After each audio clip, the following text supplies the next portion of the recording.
Halo semua, Assalamualaikum. Kembali lagi dengan saya, Ipung Tia. Di video kali ini tidak seperti biasanya, saya menghadirkan narasi, ilustrasi berkaitan dengan aturan-aturan yang berhubungan dengan ASN, PNS, CPNS, P3K, dan lain sebagainya.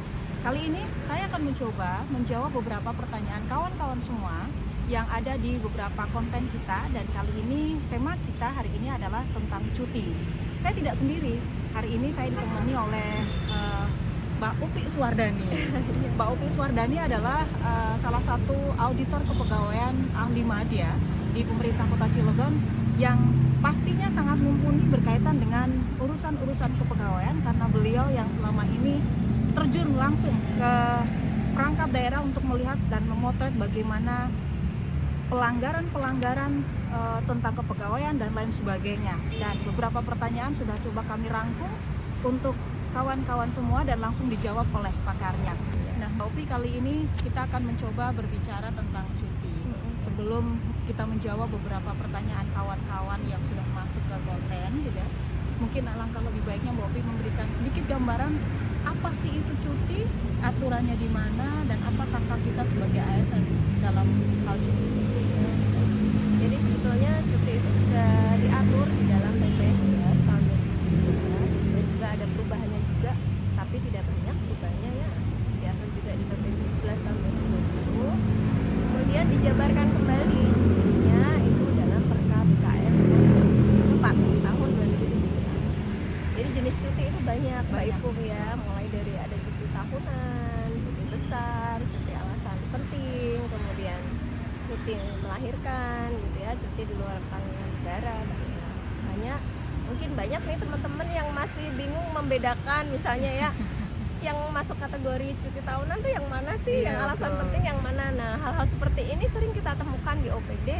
Contoh nih, yang seharusnya menggunakan cuti alasan penting dia pakainya cuti tahunan. Nah, itu kan justru merugikan pegawai karena hak cuti tahunannya jadi berkurang ya. Contoh nih, ada pegawai melangsungkan pernikahan tapi dia nggak pakai cuti alasan penting gitu kan, yang dia pakai cuti tahunan. Akhirnya cuti tahunannya jadi berkurang gitu kan. Nanti pada saat mau lebaran jadi nggak bisa pulang kampung. Nah, itu satu. Kemudian yang kedua, ada pegawai yang dia sakit gitu ya, di situ ditulis cuti sakit, tapi sebetulnya tidak ada dokumen pendukung cuti sakitnya. Nah, ini juga kan tidak sesuai dengan ketentuan ya, karena kalau diatur di dalam Perka BKN 24, contohnya nih kaitan cuti sakit itu harus dibuktikan dengan surat keterangan dokter, walaupun sakitnya cuma sehari ya teman-teman. Ini memang agak repot. Ini berbeda dengan ketentuan cuti sakit yang sebelumnya. Jadi kalau yang sebelumnya kan 3 hari baru pakai surat keterangan dokter gitu. Kalau yang sekarang ini aturannya agak strict banget, sehari pun harus pakai surat keterangan dokter. Nah, ini banyak pertanyaan, Mbak, kalau misalnya saya berobatnya ke alternatif gimana nih? Itu kan saya nggak ada surat dokternya, banyak banget. Nah, kalau kita bicara seperti itu pasti kasusnya pasti ada ya. Cuma ketika kita kembali ke aturan bahwa cuti sakit itu harus dibuktikan dengan surat keterangan dokter, ini kita sering temukan di OPD. Nah, akhirnya kita berikan solusi, ya udah deh kalau nggak ada surat keterangan dokternya, kalau memang yang bersangkutan tidak bisa mengusahakan, nggak bisa ke puskesmas lah, minimal kan puskesmas ya, pakai BPJS kan nggak bayar sebenarnya. Itu pun nggak bisa, ya udah deh pakai cuti tahunan aja, tapi ikhlas ya cuti tahunannya berkurang pada saat dia sakit gitu. Kemudian ada juga yang bertanya misalnya kalau kaitan dengan cuti besar itu biasanya kalau di kita di dunia pegawai itu kan seringnya erat kaitannya dikaitkan dengan ibadah haji ya, karena itu lama 3 bulan.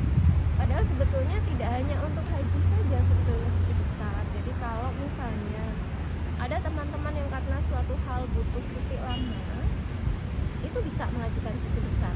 Hanya memang prosesnya panjang. Cuti besar itu proses persetujuannya sampai ke BKN. Jadi nunggu pertek, persetujuan teknis dari BKN turun baru itu bisa dilaksanakan. Jadi prosesnya memang agak rumit gitu ya. Contoh nih, saya ambil contoh.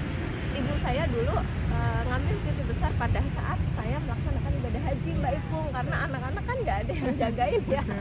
Kebetulan ibu saya seorang PNS, jadi ibu saya mengajukan cuti besar. Jadi pada saat saya haji, saya cuti besar, ibu saya juga cuti ambil besar. cuti besar. Tapi untuk menjaga anak-anak di rumah, dan alhamdulillah itu disetujui oleh BKN. Itu satu contoh kecil. Jadi tidak selamanya cuti besar itu hanya dipakai untuk haji sebetulnya, tapi ada banyak keperluan. Begitu juga untuk cuti alasan penting ya, yang dia jangka waktunya panjang. Itu juga bisa sih digunakan untuk berbagai macam kepentingan, keperluan, asalkan itu bisa dipertanggungjawabkan yang baik gitu. Karena pasti baik BKPP, kemudian BKN itu kan akan melakukan validasi ya, verifikasi atas alasan kita cuti apa gitu. Jadi Jangan asal mengajukan. jangan asal mengajukan gitu ya. Kemudian ada beberapa hal yang kita temukan pada saat kita turun ke OPD itu, pada saat ada pegawai yang cuti besar itu kadang bendahara dan kasubag umum kepegawaiannya tuh lupa, dia tidak menghentikan tunjangan jabatan pegawai. Jadi seringnya ada pengembalian, padahal harusnya tunjangan jabatan yang nempel di gaji, baik itu mau tunjangan struktural, fungsional, kemudian tunjangan umum, itu harusnya dinolkan. Pun begitu pada saat kita mengambil cuti melahirkan ya, berarti Kalau pada saat cuti melahirkan itu berbeda perlakuan dengan cuti besar. Kalau pada saat cuti melahirkan semua haknya untuk tunjangan jabatan juga diberikan. Yang berbeda adalah pada saat terima TPP sih Mbak Ibu, karena kita kan punya, kebetulan Cilegon ada aturan yang mengatur tentang pembayaran TPP bagi yang cuti ya. Itu diaturnya di Perwal 49 nih. Perwal 49 itu diatur kalau orang yang cuti lebih dari 14 hari TPP-nya cuma hanya dibayar 50%. Dapat Yang kok penting TPP dapat. tapi separuh ya, nggak Separuh. apa-apa ya. Ya itu sih jadi ada beberapa hal ya sama aja. Nanti ada juga kita temuan pegawai itu cuti melahirkan Mbak Ibu, tapi TPP-nya dibayar full karena mungkin ya lupa kali ya, kelupaan itu nggak dipotong padahal ketentuannya ada. Jadi sebetulnya temuan lah ya. iya banyak. Terus ada juga temen yang CPNS itu nanya, Mbak, kita boleh nggak sih cuti tahunan gitu ya, CPNS baru gitu. Kalau teman-teman yang CPNS itu di aturan sudah disebutkan Mbak Ibu bahwa untuk kaitan cuti tahunan, khusus yang cuti tahunan, mau PNS mau CPNS pemberlakuannya sama ya, harus kerja terus menerus tahun dulu baru bisa cuti tahunan. Jadi kalau yang teman-teman yang CPNS sabar dulu deh kalau belum ada 1 tahun belum bisa cuti tahunan. Betul. Nikmati gitu. dulu masa-masa Nikmatin dulu.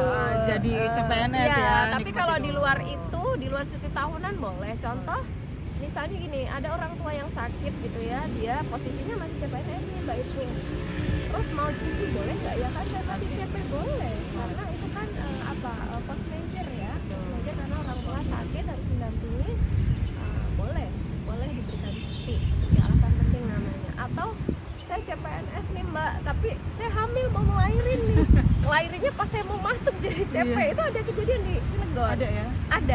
Ada banget. Jadi kalau kaitan dengan cuti melahirkan diberikan karena itu haknya, karena aturan cuti bagi CPNS itu kan sifatnya mutatis mutandis gitu ya. Jadi apa yang berlaku sama sih. Jadi teman-teman nggak perlu bingung ya, yang CPNS saya udah cuti nggak sih dapet. Baik Mbak Ovi, mungkin nanti kita akan berbincang-bincang tentang beberapa pertanyaan kawan-kawan ya yang sudah masuk di